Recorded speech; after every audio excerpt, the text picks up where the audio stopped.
America's Nightly Scoreboard starts right now.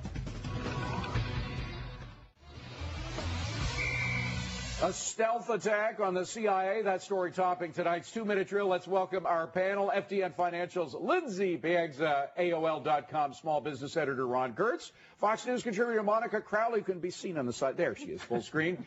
And Keen Resources Asia Limited managing director and all-around genius, Robert Blum. Quite an intro there. Good to see you. All right, let's fire up the clock. Dems are adding an amendment to the 2010 Intel Authorization Bill. Now, this amendment would authorize criminal prosecution of Intel officers who commit specified acts of severe interrogation and degrading techniques on detainees. Can you say waterboarding? The White House already has threatened to veto the bill, saying it infringes upon the rights of the executive branch by forcing them to disclose Intel operations. Well, this is one where I'm kind of glad that the White House is thinking of vetoing this. Well, now, as an economist, I certainly can't comment on the legality of outlawing these torture issues. Go ahead for it. This is a drill. Your voice is as good as any lawyer that I know. But there certainly are economic implications here. We already know that the American consumer is incredibly frustrated with the government. They're concerned about the economy. They're concerned about what's happening in the labor markets.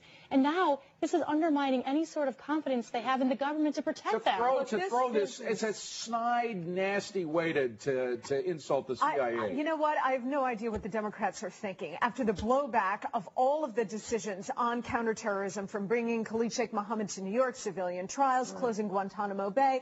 You know, look, I think that the Democrats are responding to real mixed signals here, because on the one hand, this administration, under the Attorney General Eric Holder, gave it an okay to go and investigate CIA operatives after they'd been cleared, David, by career prosecutors. So which is it? Pick one. Democrats are responding here. No, this is they the did not go through. They did not go through. I know. Let me just make one quick point. They did not go through committee review for this, nor did they ask the CIA for any feedback. Right. It's an outrage. You are on point tonight. Thank you. All right. Well, that's your comment. No. Come on. Give me 10 seconds.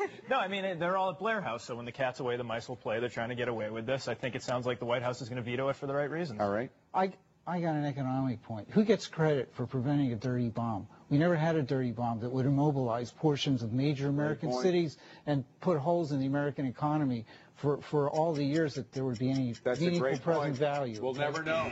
All right, well, the Obama administration open to changing its $75 billion program to help struggling homeowners, including the possibility of forcing lenders to make principal reductions. Well, here you get the politicians telling the banks what to do. Again, we see the government coming in and trying to artificially support the housing market. What we're doing is, whether it's borrowing future demand or borrowing future revenues, we're putting up larger barriers that we're going to have to eventually face when we turn the corner. And, Robert, there are unintended consequences. When you do things like this, it might make it harder for other people to get loans. It might make housing prices go down even further. It's not going to help the housing. It's not going to help. It's sort of like the economy is becoming almost like a chemistry set. There, a little of this, a little. Stop manipulating it. Just let it go. Let it run its course. Well, absolutely. I mean, this is another example of the Obama administration trying to command and control this economy. But look, we already have a $75 billion foreclosure program in place. Home foreclosures every single month, David, spike to yet again another record high. So what they're doing is not working. They need to just back off and let the market sort this out. But which is not to say it's not. Go ahead. The problem is banks don't want to lend money.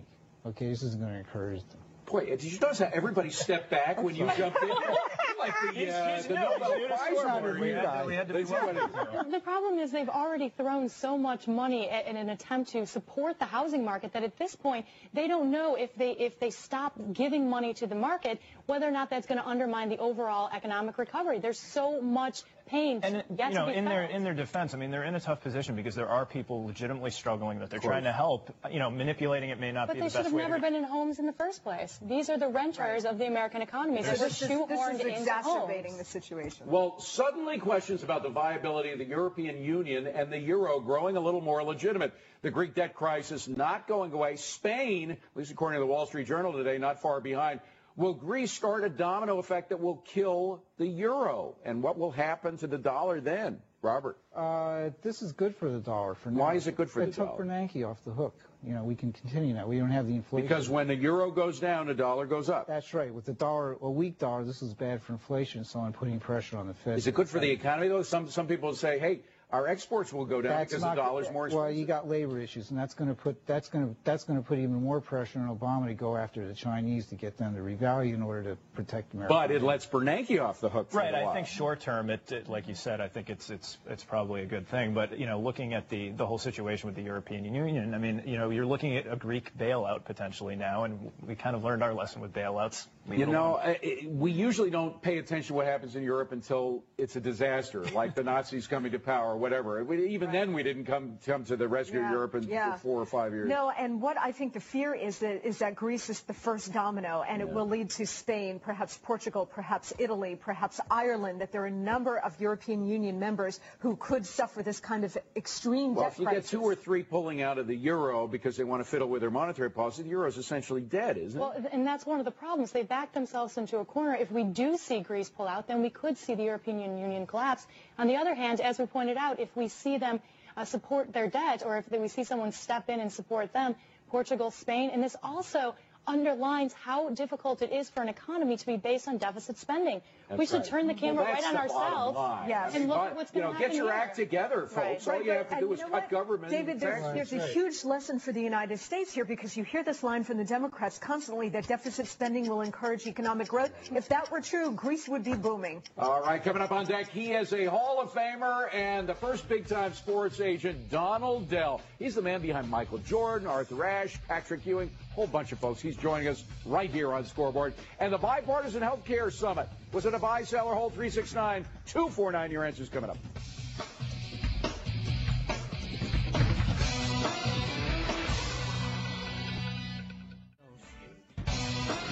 It is time for Buy, Sell, Hold. We take names and stories in the news. We treat them as if they're stocks. Would you buy them, sell them, or hold them? Well, the State Department has unveiled its plans for a new embassy in London.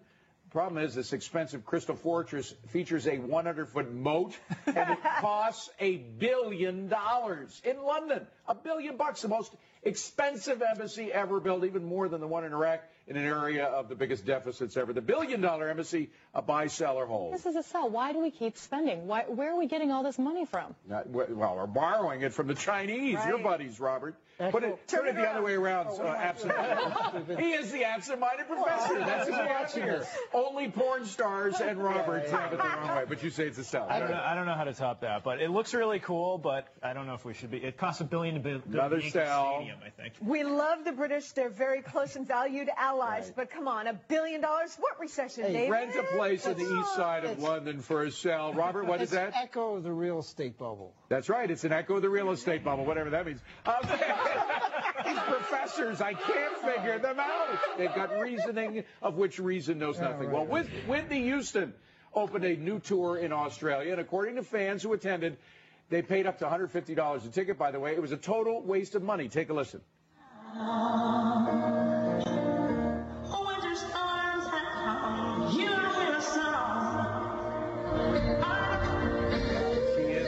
Singing off key. You didn't mishear her. She coughed throughout. She was booed. Whitney Houston live by Seller Hold. That sounds like a sell. I'm afraid so.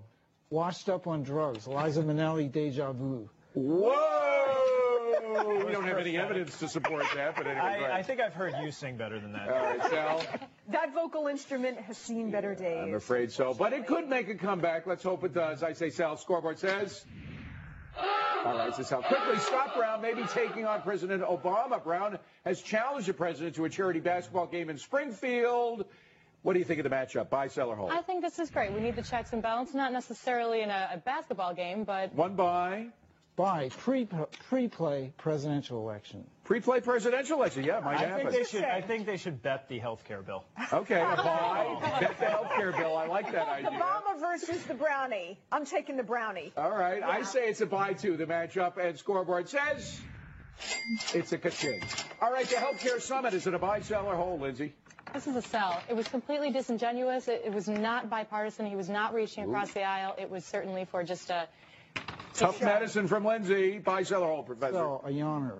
A yawner in a cell. It was gripping television. Two sides getting together. I think it's good that they're talking. Okay, there's a home. I think it's fake. I There's a wonder hole. if getting bored to death is covered by the Democrats' health care plan. Don't think Bored to so. death. I say it's a sell at home. 94% voted sell, 5% voted buy. But Rod, you'll be happy to know 1% is with me. there you go. You had your 1%. Very smart viewer. All right, tune in tomorrow, 6 a.m.